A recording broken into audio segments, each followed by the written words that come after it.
There are several footprints in the mud, left by work boots. Anywhere from 6 to 12 pairs have walked here.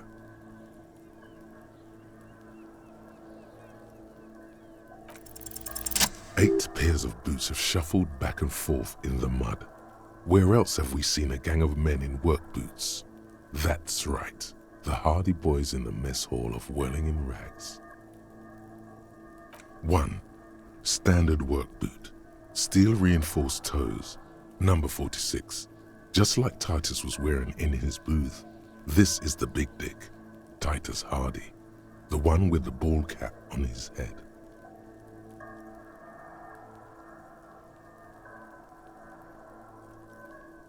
Is it? They didn't even bother to change boots. Putting them on the scene is easy, maybe even too easy. 2. Standard work boot, steel reinforced toes. Number 44. Either the blonde muscular guy, Glenn, or the young guy with a plectrum around his neck. 3. Hobnailed work boot, steel reinforced toes. Number 43. The inked banger, perhaps. 4. Standard work boot, number 45 or 46. Theo, the old smoker. You think you even see a tiny fleck of cigarette ash inside the print. 5. Another standard work boot, reinforced toes. Number 44. Same as before. Either the musician, Eugene, or the muscle-bound blonde, Glenn. 6. Light as air. Same make of boot, but number 41. Small like a rat, Shanky. Better late than never, detective. The whole world is dark and the tracks burn in it with strange beauty. 7. The glowing outline of a standard work boot, number 46. The imprints are twice as deep as the others. The weight exceeds 200 kilograms. Fat Angus, carrying something. 8. Another standard work boot, number 44. There's an aberration in the pattern of the sole. The right sole is smoother, more worn. Curious. A missing 8th Hardy Boy. 7 sets of tracks, right? The Hardy Boys were here. That's all? Interesting. Then one of them seems to be missing. Anything else out of the ordinary? Note to self. This would be a good question to ask Titus. Where's the 8th man? A leader like Titus doesn't let one of his guys out of sight easily, especially at a time like this. I'm guessing that's the skinny Hardy Boy, the one with his front teeth missing. I could still be wrong, but I'm probably not. 200. This could be the combined weight of 2 people, one carrying the other who's tied up. Let's say a heavily built worker carrying a similarly built armored man. Maybe it was a fat Hardy Boy, the one sitting in the middle. He might be right. 200 kilograms of living weight is unlikely.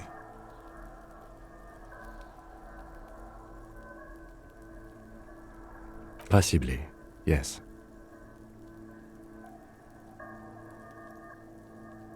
Interesting. Let's name it the Old Soul. I wouldn't be surprised if this was the missing Hardy Boy. Wonder who he is. Someone operating a workbench with a pedal? Like a joiner at the harbor? Or maybe a drummer? He regrets it the moment he says it.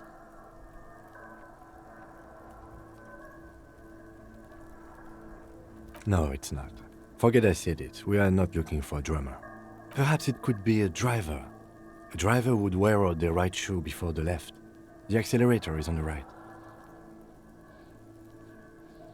We should keep our eyes open around the traffic jam.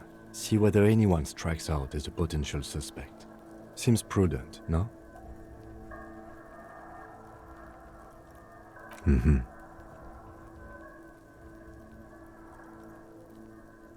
A week, maybe?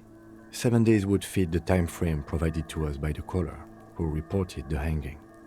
It is not impossible. I pulled last week's forecast for coastal Havashol. 7 days below freezing. The day before, the day of his hanging, was the last warm day. Correct again. Sub-zero temperatures would preserve the tracks in a good state. The commotion here could have taken place a week ago. What do I think?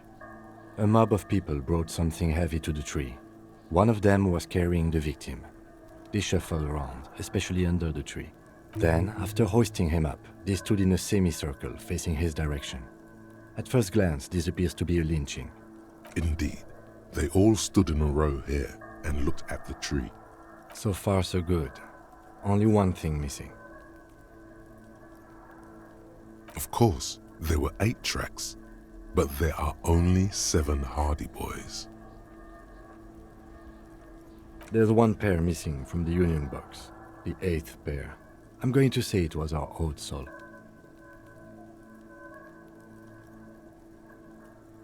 Yes, I doubt the Hardys are going to tell us who this person is. For now, it's best if we just keep our eyes open. I'm sure our investigation will eventually lead us to the old soul.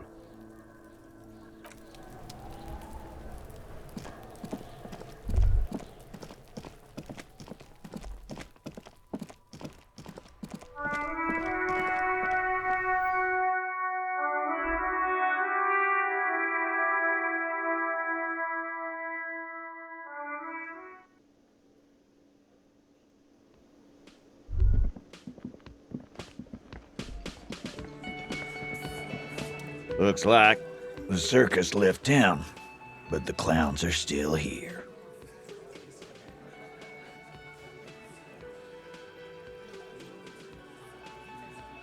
What are you talking about, madman? There's no 8th Hardy Boy. There's 7 of us and we're all here. Or what? You want to be the 8th Hardy Boy? We ain't hiring. Actually, boss, we've been talking and we think she could maybe... This person Glenn wants to hire, he really respects her. She? So there's an 8th Hardy and it's a Hardy girl? Who might it be? Elizabeth? The gardener? Shut the fuck up, Glenn! I do the talking here. Now what the fuck do you want, cop? So let me get this straight. There is an 8th Hardy Boy. It's a she, and you don't like us talking about her? That's right. We're not talking about this. This is a private Hardy Boys matter. Nothing to do with your shit. End. You're not cops here. Don't go digging around if you don't want a bullet in the back of your head. I'm watching you. Good. We are all watching each other. Officer, your question. There's no point in pushing it further, he thinks. This is already a victory. We'll learn more about this 8th Hardy sooner or later.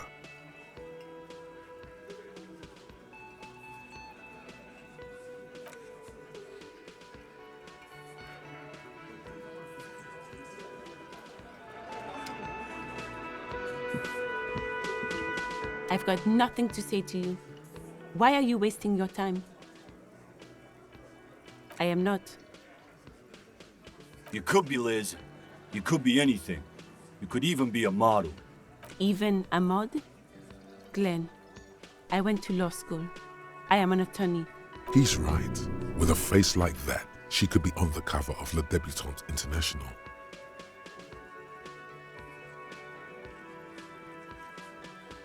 The cold look in her eyes speaks louder than words. She is not amused.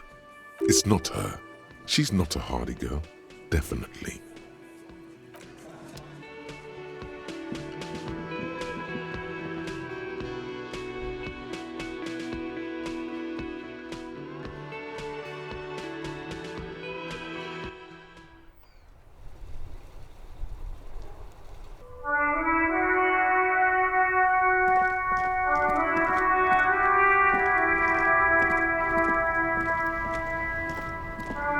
Inside, you see a set of steering levers, a radio microphone, a pull-out toolbox, and the soft glow of the fuel preheater gauge. This is Precinct 57. How may I assist you? Yes. The armor was produced by Fairweather in their facilities in Betancourt sur la Clé in 42. It was part of a special order for Corps de Pharmacie, a security firm contracted to protect the interests of Oranese pharmaceutical companies in the Semenine conflict. So, it seems the armor went to Semenine. That's where the paper trail ends, though.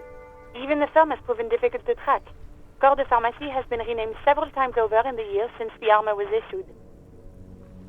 The most recently registered firm that the ICP has been able to connect to the CDP is a military contractor called Trinell, and the one before it was Downwell. I think they might be the same contractor. Armor like this isn't mass-produced. It would have probably been fitted. Perhaps there's a record of who signed for this particular suit of armor.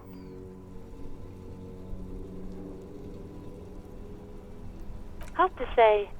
The client list is rather diverse and incomplete. The only constant seems to be that the mercenaries are always deployed in third and fourth world countries.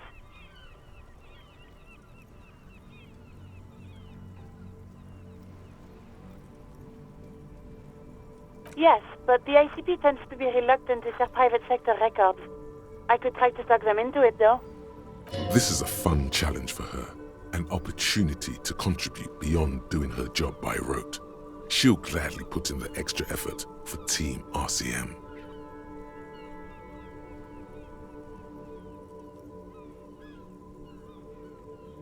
Glad to help. Call back tomorrow. Hopefully I'll have more for you then. 57th, over and out. In the cabin, you see a set of steering levers.